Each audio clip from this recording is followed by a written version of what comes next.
I'm standing with Doron Spielman, who's the Senior Director of the City of David. City of David is directly to the south of the Old City of Jerusalem. It's an archaeological wonderland where the Jewish roots of the presence of the Jewish people in the land of Israel is being uncovered all the time. Doron, thank you so much for spending time with us today. Where are we right now? We're in a restricted zone. We went over some funny rocks over here. Where are we? What are we doing here? Yishai, if there is a center of the world, and within the center of the world there's Jerusalem, you are very close to the founding of actual Jerusalem. We are standing on stones with walls around us on bedrock, which used to be underneath my office. Meaning this, 5 years ago, I worked about 25 feet over our heads in a little wooden office. This was solid ground.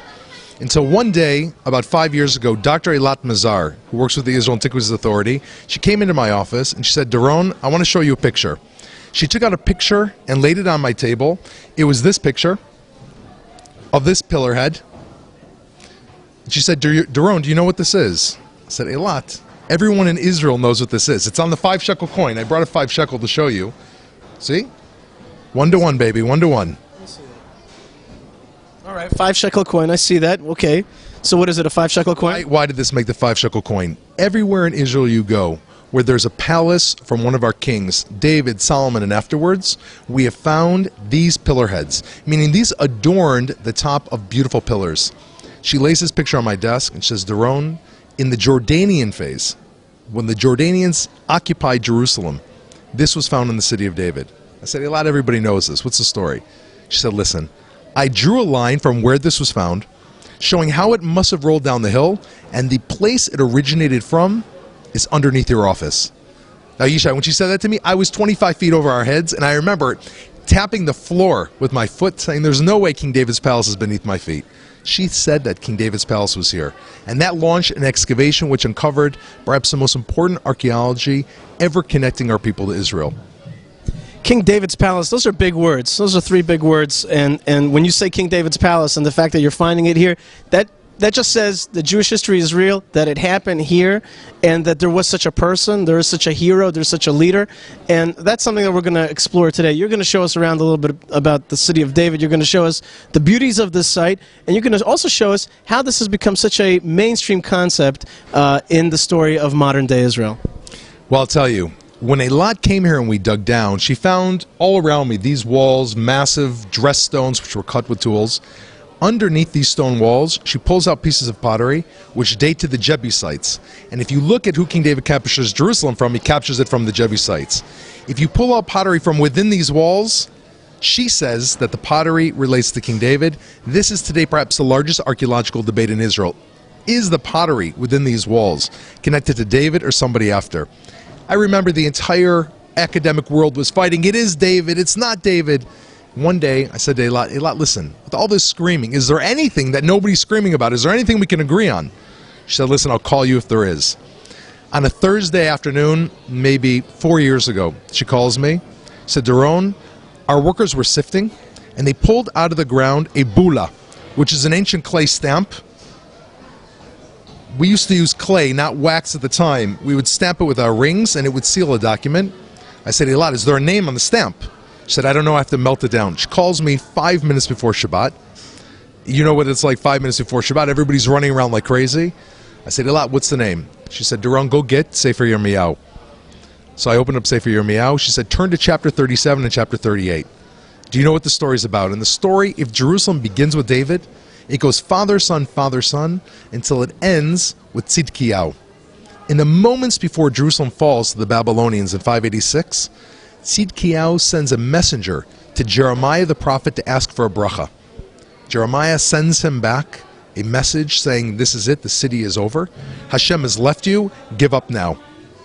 The messenger then turns to the king and says, listen, all your soldiers heard the prophet Jeremiah, and they're all getting out of Dodge. They're booking out of town.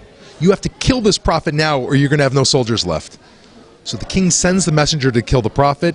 He throws him into a pit. Jeremiah is eventually saved. That messenger's name in the book of Jeremiah is Yehuchal, the son of Shlomiah. The name that Eilat found was Yehuchal, the son of Shlomiah. She found the actual seal of the minister in the court that tries to kill the prophet Jeremiah, written clearly in the Torah, in the Bible. Wow. Wow.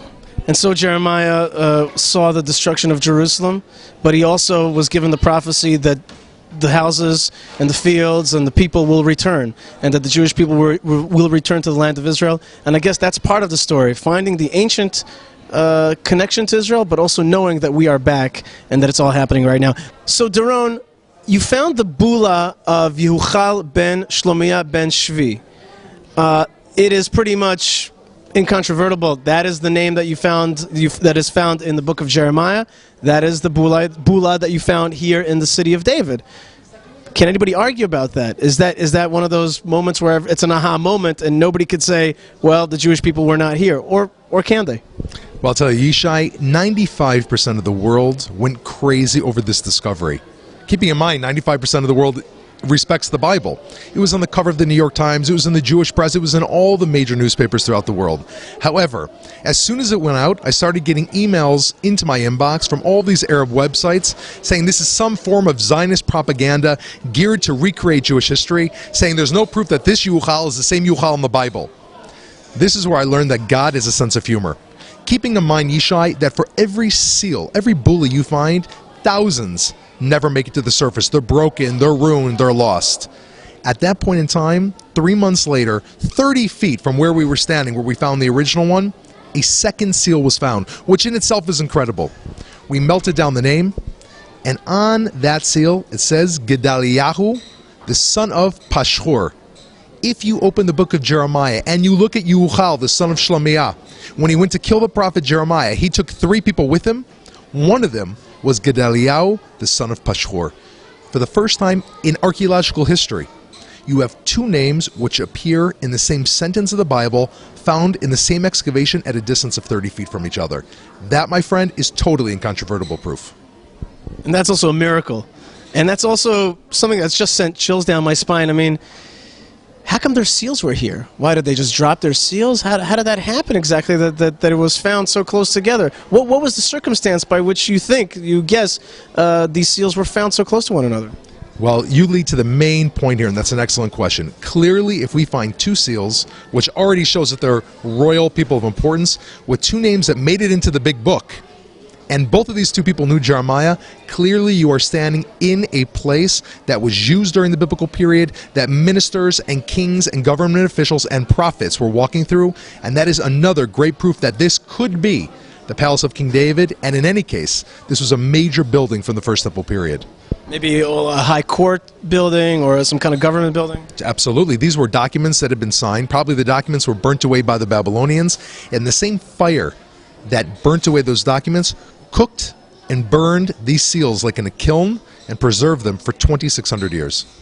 Yet another miracle. Amazing stuff. Doron Spielman, we're going to keep going. You're going to show us how the ancient world is coming to life again in the modern state of Israel.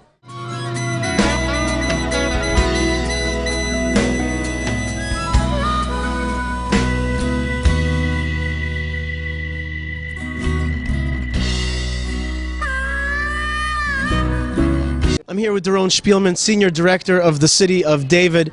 Doron, you got me so excited about these things, and especially about the prophet Jeremiah. I've always had a little archaeological dream of my own. This week's Torah portion, we happen to be filming after the Torah portion of Behar. We read about, from the book of Jeremiah, about the story about when the city was being destroyed. At that very moment, God calls out Jeremiah and says, I want you to buy a plot of land in Anatot.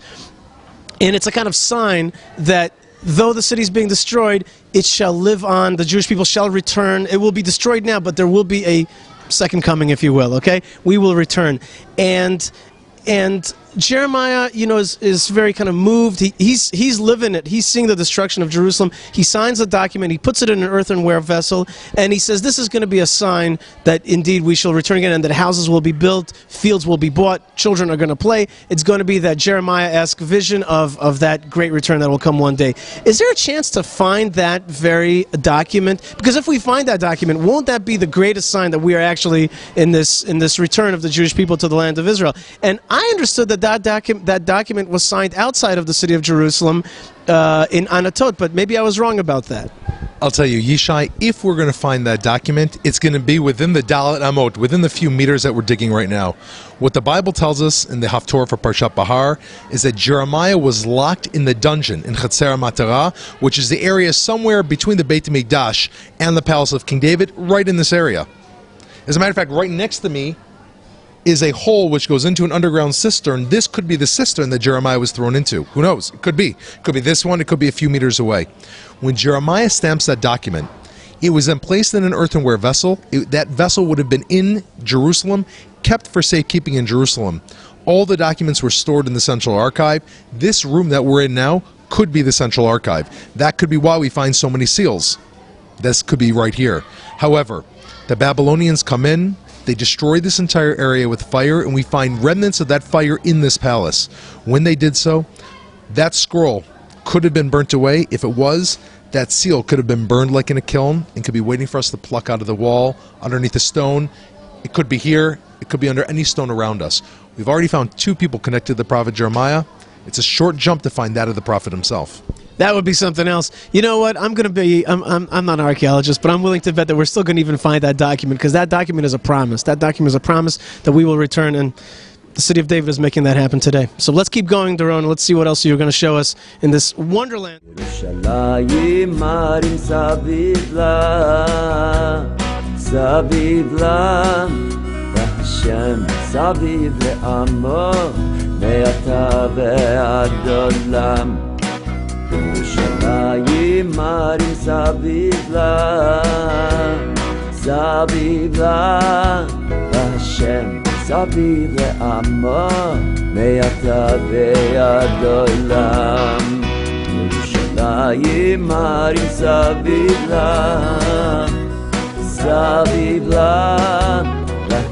Doron, we're right outside the old city walls. You could just see the old city walls of Jerusalem. We're right to the south of them, and that just shows you what the proximity of the city of David to the old city of Jerusalem. That's the Temple Mount. That's the center of Jewish worship right up there, and we're going to learn a little bit about the connection between these two places.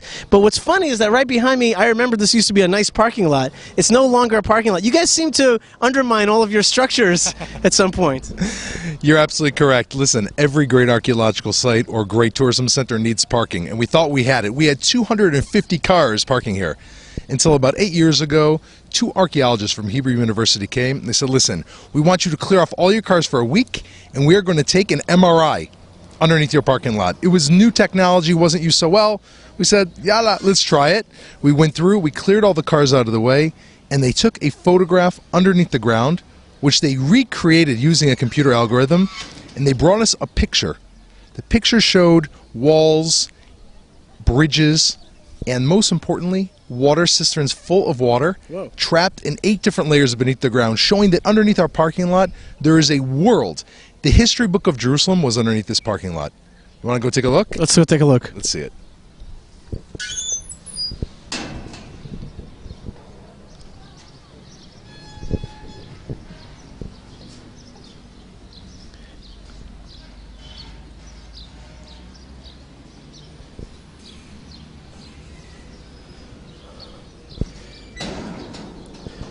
Holy moly. Listen, man, last time you were here, you parked right here. Underneath your house, look what we found. This, you're looking at an entire Roman villa, the largest Roman villa. Of course, the Romans exiled our people and sent us to the 4 corners of the earth. Afterwards, they built a villa here. And when we peel off this villa, which we've done in many sections, you find directly underneath it a massive Jewish home. Most likely that home belonged to Queen Helena, a non-Jewish queen who converts to Judaism, and she lives here until her death in the year 40 CE. And beneath her home, we have another 35 feet to go, which we've already begun to unearth the First Temple period. The mysteries, my friend, come back here in a few months. This is going to yield amazing discoveries for the connection to Jerusalem. I see there a psifas, what do we call that in English? A mosaic. Mosaic. What is that mosaic of? It's interesting. You know, on Passover, we lean to the side because the Romans leaned to the side. That most likely was an area where they were reclining around that central mosaic, eating their food, dipping with one hand, and we, of course, in our Passover Seder, are mimicking them with the same sense of freedom. That was the dining room, followed by a number of guest rooms for the same structure just over here to the west. And we have working in here on any day between 70 and 100 people from all over the world. One of the greatest stories is a non-Jewish woman, a Gentile woman from England. She worked for BMW in England, and she took a month-long break to come here and volunteer. Somehow her email came across my desk, and I forwarded it on. Next thing I know, a month later, 2 days before she finished her job, she lifts up a stone in this excavation, and she finds 264 gold bullion mint coins, the most valuable treasure ever unearthed in Israel from a monetary perspective. By the time I got to the site, she was already being interviewed by the English press. Where are those gold coins now? They're now in the basement of the Israel Museum, and one day we hope that they're going to come back to the site, along with many of the other discoveries. Wow. Okay, let's keep looking at what's going on here.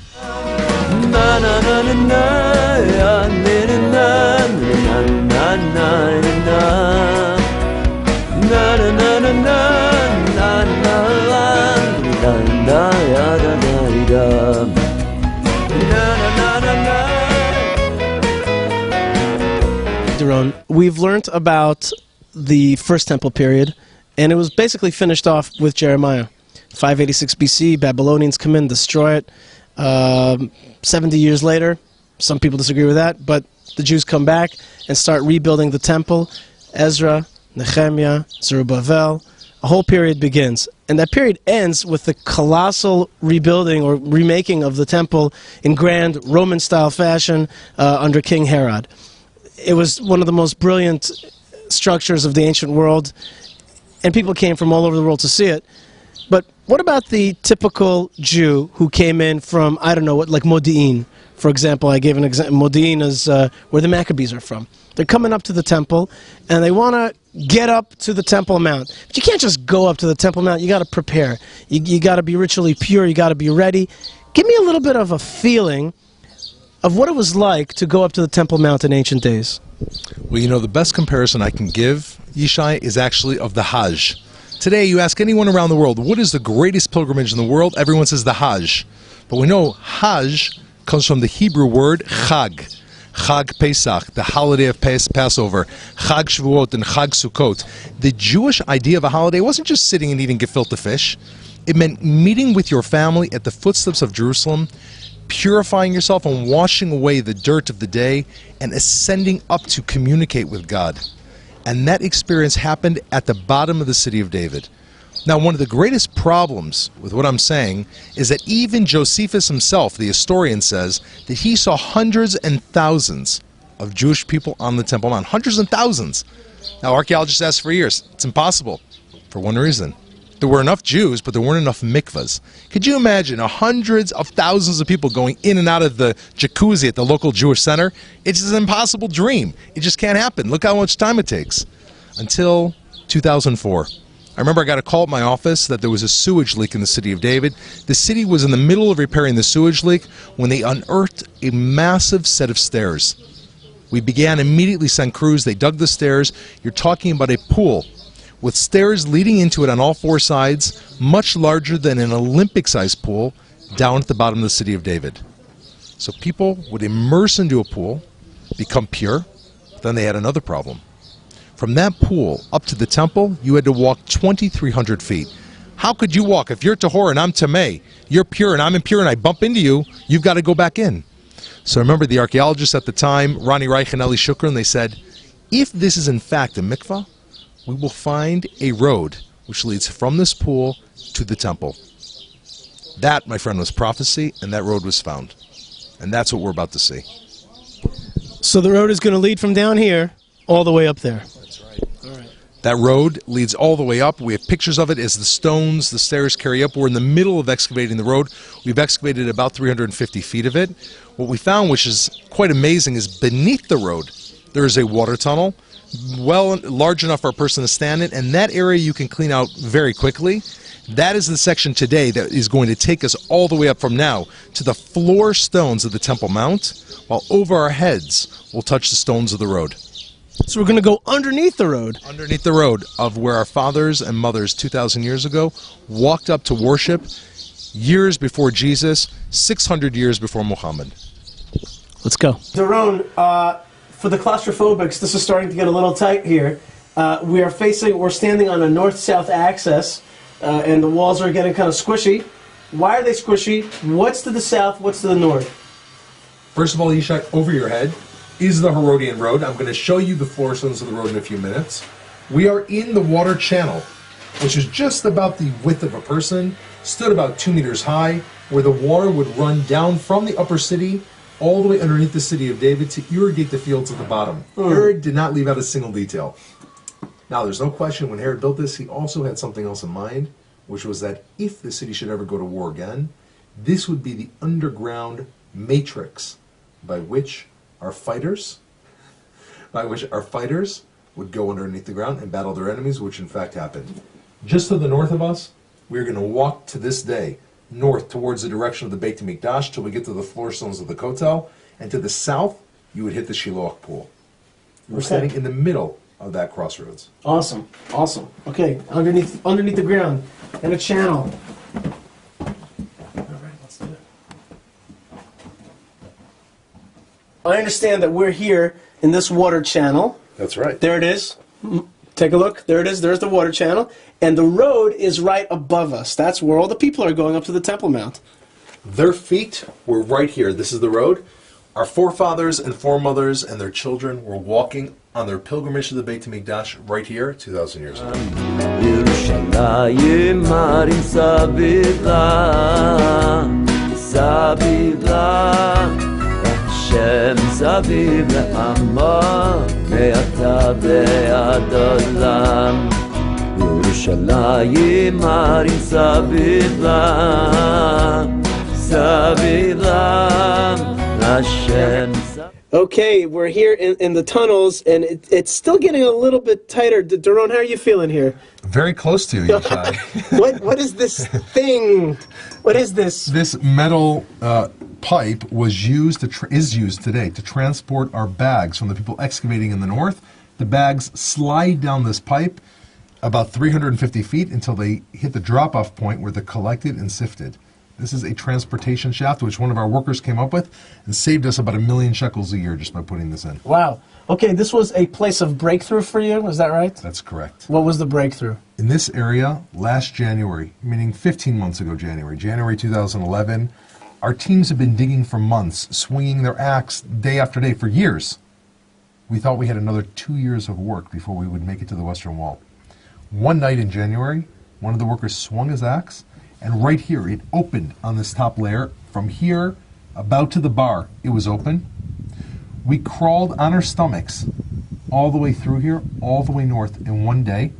There were 5 of us that came through here and a cameraman. The most uncomfortable situation was when the cameraman was behind us and we had to put him in front of us. We had to each lay down on our backs and they had to climb over us. And this was the area where in one day we climbed north to the floorstones of the Kotel that I'm going to show you. Wow. So this tunnel was kind of left, there was an air pocket or a space that did not get filled up over time. That's it. And you were able to get through it. Okay, it's still not so huge around here. Listen, All right. it takes a real man or a real woman to make it up to the temple. Okay, let's keep going. עולם, ואתה ועד עולם.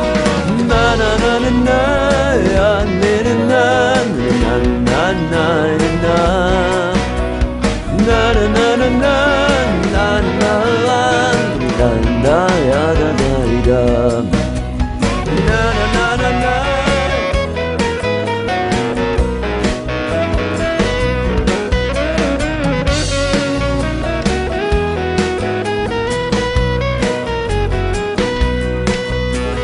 Na na na na na ya na na na na. Ve'ata ve'ad olam.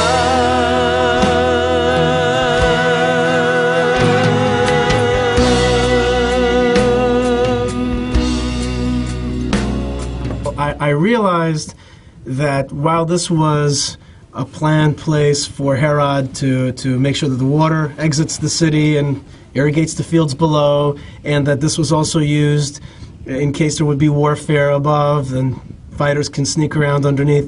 But it's also a place where a horrible killing spree of Jews, a real Holocaust, took place during the destruction of the Second Temple. Jews knew about this this passageway, went down here. The Romans knew about it also, and they chased the Jews down here, and they made a spree of killing them, really. And therefore, like, as I'm walking through these tunnels, yes, I'm walking up to the temple, but I'm also remembering the Jewish history that is just the Holocaust of the ancient world. And it happened right here. And you could hear, if you pay attention, the screaming of the Jews who only wanted liberation, only wanted freedom, only wanted to worship in the way that was prescribed to them, just fleeing for their very lives and being taken out here. What can you tell me about that? I'll tell you, it was a shock when we crawled through here and we found completely whole pottery vessels with food still caked on the inside of them. Dozens of pottery vessels, forks, knives, dice. It looked like somebody had a picnic in this tunnel. And we left bewildered. We said, why would we find in a water tunnel this much intact stuff? Until you open the book of Josephus, and in Jewish wars, Josephus is chronicling the destruction. This tunnel, we have to understand, was the exit point from the old city, the city of Jerusalem, to Masada. After the first people fled to Masada successfully, the last 2,000 Jews in Jerusalem go underneath these stones with men, women, and children. They try to flee towards Masada. And Josephus writes, the Romans heard they were here, they blocked them in, they tore open the ground, and they killed them, and they sold the rest into slavery. The last breath of Jewish life in Jerusalem was here. And about 1 million Jews were killed, and about 100,000 altogether were sold into slavery. So that's a lot of folks in the ancient world, and that happened right here. Yeah. Okay, we've been underneath this road now for a long time, and it was a kind of flat top right overhead. Suddenly we came to a clearing, should we call it, and there's a rounded, arched way right above us, and suddenly a very sharp right turn away from a kind of straight road that we were before. Suddenly it's kind of like an S-turn going on here. What's the significance? What's going on? So you've been walking now for 2,300 feet, Yishai, and this is the first turn in the entire path. When we crawled, and we all of a sudden saw the arched roof over our heads, we understood that we had entered some type of area of prominence. We weren't exactly sure why. And then the tunnel curves, and as we followed it, one of the guys with us said, I bet if it didn't turn, it would continue going straight underneath the area of the western wall of the Temple Mount. That's why Herod built it as it turns around to prevent that from happening. And in fact, we are at the southwestern corner of the Temple Mount right now. We're walking around the southwestern corner, heading north towards the western wall. Mm-hmm. Okay. Once you're in the area of the Temple Mount, everything changes. The walls are wider.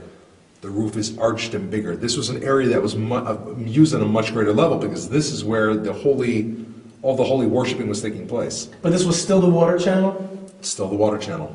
Okay. But people would have been down here more. For whatever reason, we found many caves here, areas for people to work. Apparently this area was much more accessible than the rest. Okay. Take a look.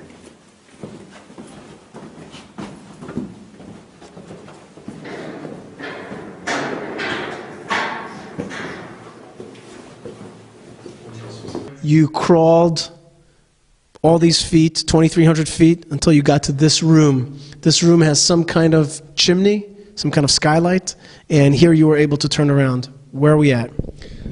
It's hard for me to describe to you what it's like slithering on your stomach for 2.5 hours with 4 other people, having no idea where you're going to go or what you're going to find until we reached this room. We fell into this room, and one of the guys with us said, wow, there's light coming in from up above. It was Eli Shukran from the Israel Antiquities Authority. We were accompanying him. We said, where are we? He said, we must be somewhere in the old city. Until then he said, everybody be quiet. It was about 8:39 in the morning, and we heard a guide speaking in English to a group 25, 30 feet over our heads, saying to the group, here we are, standing underneath Robinson's Arch, the original entranceway into the temple. And we realized that we are deep underneath the ground, underneath Robinson's Arch. Where are we now? We are in a room which is a cistern which predates this tunnel. This cistern is from the First Temple period. During the time of Shlomo's temple, people were using this shaft, this chimney as you called it, to drop buckets and draw water. When Herod made his tunnel in his road, he simply broke one wall in here, the other wall behind us, and simply broke right through to make his water channel. But here we are underneath right now, the largest freestanding bridge in the world, which led the Jewish people and people from all over the world into the temple. So the Western Wall is right here? Just beyond us. Wow. You're going to go underneath it right now.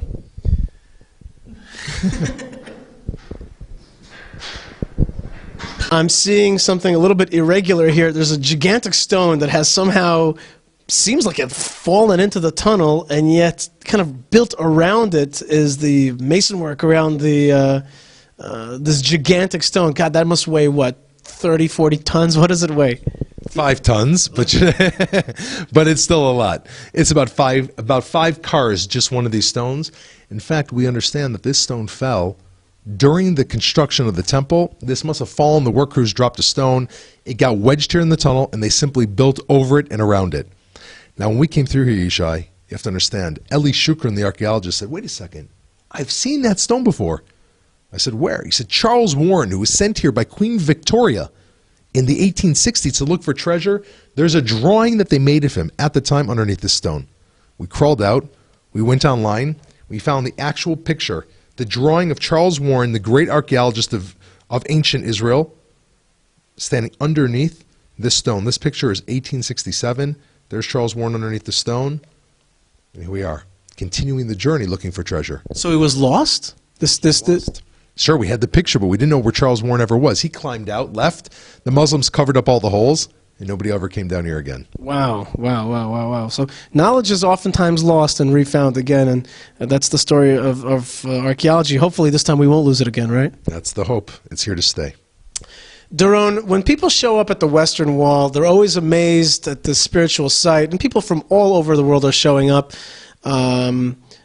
They're also very surprised when I tell them that what they're seeing is actually just a small part of the Western Wall. The Western Wall is much larger. What I'm always excited to tell them is that right beneath what they're looking at the Kotel, if they're facing the Western Wall, they look to the right, they'll see the southern excavations, and they'll also see the continuation of the Western Wall, which was actually a shopping plaza, which proves that it was Jewish. So therefore, you know, people get very excited. They see it was real life, you know, storefronts and all the stuff. And I explained to them that the Western Wall actually goes far through the Old City, all the way through the Arab quarter, the Muslim quarter, and we talk about also the Western Wall tunnel excavations, and it goes way down. Actually, if you go to the Western Wall today, you go into the tunnel, you can look down, you see it's way, way deeper down. But now you're telling me that it's yet even deeper down. And here we are at the Western Wall, at the foundations of the Western Wall right here. This is the foundation. This is where Herod started building the temple and its environs. So how come people don't know about this? What does this mean? And what are these beautiful, beautiful stones, rougher than we're used to seeing at the Kotel? Give me a little bit of an explanation, please. As you mentioned, Yishai, this was the largest structure on Earth, at least in the eastern half of the Earth, if not on the entire planet, at the time that was being used by people. Herod's temple was 12 square football fields in size. He plants the floor stones on the bedrock of Mount Moriah. Here we are, dozens of feet beneath where worshippers are praying, in a quiet underground plaza, which has been covered for 2,000 years. Herod first laid these stones, and then rethinking his plan, he covers these stones up in order to make a road higher than where we're standing today. The fascinating thing, Yishai, is when he goes to cover these stones to create a higher road, he sweeps the dirt from the Temple Mount into this area. Wow. Everything you find here is swept from the Temple Mount, and that is why the discoveries here have been absolutely unbelievable. Even from First Temple things. Yes, you found First Temple things, including seals from the First Temple with names on them, which we recently announced, the seal of Matanya, who appears in the Book of Chronicles. And that's just the beginning. Mostly what you find, though, are things at the time that the temple was being used in its glory, like the golden bell that we find, the first golden bell ever found in Israel, solid gold with a clasp on the end of it, and when we took it out and I shook it, it still has the pommel and the bell inside of it. Now this was part of the high priestly garment. There would be a bell and a pomegranate on the edge of the hem of his tunic, and he would wear this, and he would make a little bit of rustling noise as he walked into the Holy of Holies. He had to wear that in order to kind of announce himself. And we found those little gold bells. For the first time ever in the whole country, you find a golden bell, and you find it just next to the Temple Mount.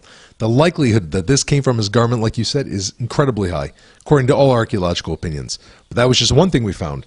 The next thing we found, Yishai, was this, perhaps the most moving piece. An inscription of the menorah. It only has 5 branches. Possibly the artist ran out of room, but somebody began in a very rough, almost like a childish way, to carve the shape of the menorah at the time when the Jewish menorah stood at the temple in the highlight of the service. They must have carved it, put their little carving off to the side. Herod sweeps it into this tunnel. It's one of only 3 depictions ever found of the menorah. We even have the stand that was found here. But of course, Shishai, amidst the glory, we also have, as you mentioned before, the destruction. This sword, found in its scabbard, is a sword from the Roman 10th Legion. We have to imagine, today you say the word Nazi and Jews get shivers up their spine. For 2,000 years you said the word Roman 10th Legion and you got shivers up your spine. These were the people that killed 1 million of our people, that exiled us to the 4 corners of the earth. We find one of their swords inside its scabbard right here. Wow. So 10th Legion, these were serious fighting folks, and they came to destroy Jerusalem. But before Jerusalem was destroyed, it was first rebuilt in this glorious fashion. And what Herod did was he took the small, let's call it Solomon's temple area, and he widened it out by making these walls, that, including the western wall, that gave a lot more room. He filled in the room that was left with dirt, created it, and made a much bigger plaza. As you're talking about 12 football fields. And this is the very base of it. This is the very base of it. So if you want to kind of get to the root of the temple, the root of the Kotel, the western wall, here it is, this stone right here. How much does this weigh, you think? Come on. Oh, dozens and dozens of tons. By the way, Yishai, there's still room here for a few notes. You can be amongst the first. I think I will pray here a little bit. Thanks, Doron. Thanks for the opportunity. Well, I'm looking forward to, if you keep doing your work, maybe we'll get even closer to praying where we once prayed in the ancient times, and one day we'll again. Can you hear that song? Amen. You've got something in your hands for me, something for our viewing pleasure here. You have a coin that has somebody who looks a lot like my dad. Who is this person on the coin? What does it say? I don't think you would want this person to be your dad. This says in it, Vespasian. Vespasian is, of course, the Roman emperor that destroys the temple. This was called the Judaic Capta coin because on the obverse side, it has a picture of a palm tree with a Jewish maiden crying as she submits to a Roman soldier whose shield and armor are sitting on the other side of the tree. This was, Yishai, if the Jewish people had a cry to be free people. We didn't want to conquer anybody. We just wanted to live free, to daven to Hashem, to pray to God. This is what the Romans stood against, that everybody should be subjugated. The average victory coin minted by Rome would be minted maybe 2 or 3 times. This coin, Yishai, was minted 42 times. The Roman victory over the Jews was a victory over monotheism, over the freedom of an individual to communicate with God. The only arch to remain, the victory arch in Rome today, is the Arch of Titus, the victory over our people.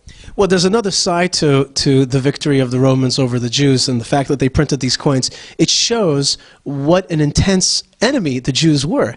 We were no pushover nation. We were actually the nation that fought them, annoyed them to no end. We actually rebelled against the Romans twice. And that just goes to show you the prowess, the fierceness of the Jewish fighters. And in fact, Bar Kokhba took this coin and minted over it and said, L'cherut Zion, for the freedom of Jerusalem, for the freedom of Zion. So we were a tough enemy. And a lot of times when people accuse Israel of being an occupier, I tell them, not only are we not an occupier, but we're occupation busters. We bust people who try to take over our land and stop us from worshiping the way we want to worship. We fought the Romans because we had the audacity. We lost, but here we are now, and we've won because we're back, and they're not.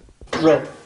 Yishai, here we are. We're walking 25 feet up all the way to ground level to the street that our mothers and fathers thousands of years ago used to go into the temple.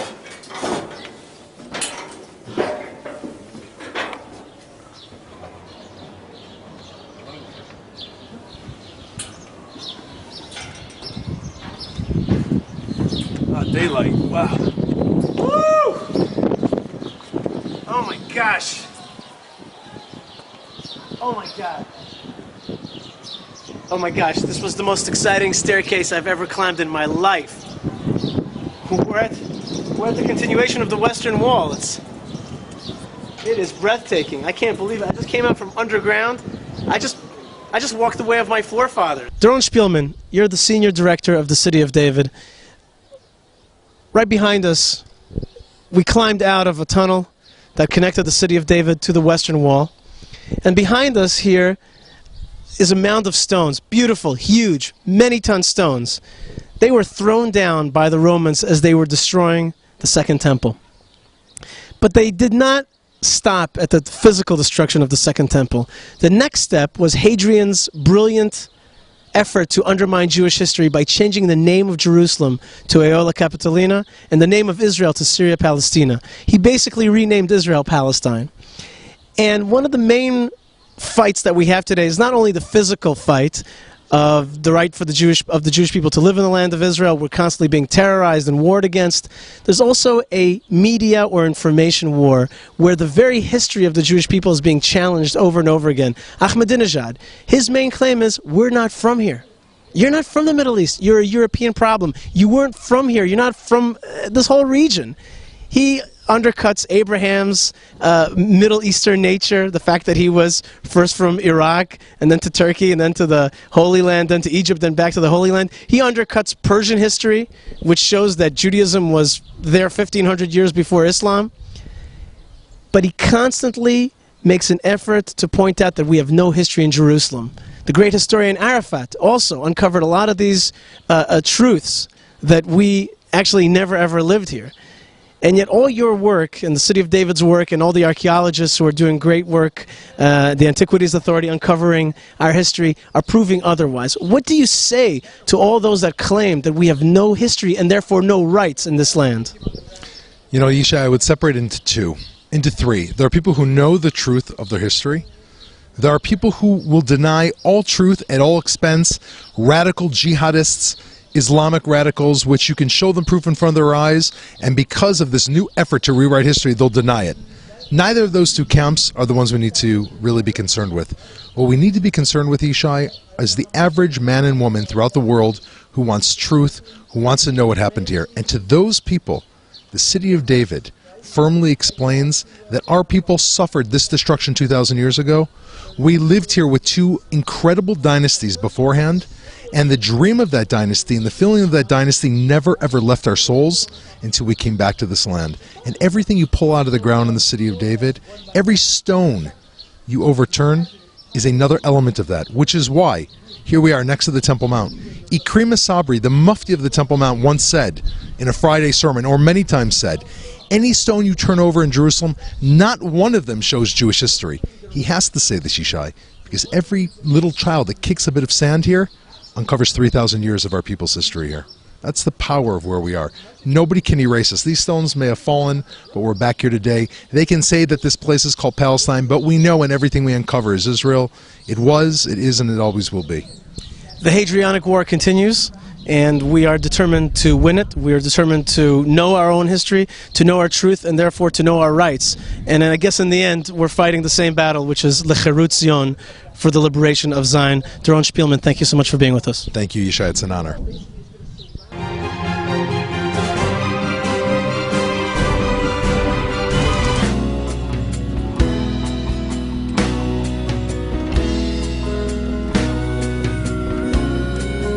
Shalom, Shalem, Yeh, Yevus, Gilad, Lebanon, Zion, Talpi.